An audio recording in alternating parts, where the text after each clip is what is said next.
Viewers, मैं हूं herbalist इसहाक फर्रुख। आपको एक टोटका बता दूं, कुछ लोग होते हैं ऐसे, उनको डेमू लड़ जाते हैं। कोई डेमू कहता है, कोई भिड़ कहता है, कोई पूंड कहता है, कुछ भी कहता है। पीले रंग के होते हैं या शहद की मक्खी होती है, वो लड़ जाती है। बड़ा प्रैक्टिकल हुआ कि दोस्त है उनके लड़े। मेरा प्रैक्टिकल नहीं था, मुझे मालूम नहीं था ये। उसके लड़ी है, गांव में थे, वहां पर मरबे उनके बैठे हुए थे डेरे पर, तो उसको डेमू काट गया।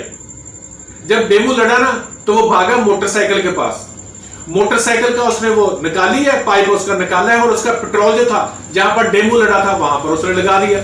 मैंने कहा ये क्या? कहता भाई हम तो यही कुछ करते हैं कि अगर मोटर पर साइकिल पर जाते हुए डेमू लड़ा, वहीं पर मोटरसाइकिल रोका, उसका पेट्रोल निकाला और पेट्रोल जो है वो लगा दिया। अब ये तो एक चीज है कि पेट्रोल लगाने से भी उसके ना तो सोजिश पड़ी, ना उसके बाद में दर्द वगैरह वो भी रोगी, और वहां पर वो कुछ सोजिश नहीं थी, क्योंकि मैं उसके पास बाद में काफी देर तक बैठा रहा, लेकिन उसके स्वेलिंग नहीं थी। फिर मैंने उसको फोन किया, मैं कहा जरा वीडियो कॉल पर दिखाओ, वहां पर आपके डेमू लड़ा था और आपने पेट्रोल लगाया था, बिल्कुल ठीक रहा उसके सारा कुछ। अगर आप मोटरसाइकिल पर नहीं है, पैदल चल रहे हैं, या वैसे ही है आपके डेमू काट जाता है, लेकिन देहाती एरिया में अगर आप, तो वहां पर आप अक, जिसे आंख होता है उर्दू में कहते हैं, लेकिन अक आम पंजाबी में कहते हैं, कि अक जो होता है उसका पत्ता तोड़े, उसका दूध निकलेगा। जहां पर डेमू काटा है वहां पर उस जगह पर दूध लगा दे, इंशाल्लाह ताला अजीज दर्द भी रुक जाएगी और स्वेलिंग भी नहीं होगी। अब ये ना कहिएगा कि ये जहर है, तो भाईजान जहर को जहर ही काटता है। अब ये नहीं है कि डेमू लड़ा तो उसके ऊपर रूह अफजा आपने लगाना, ऐसा तो नहीं होगा ना।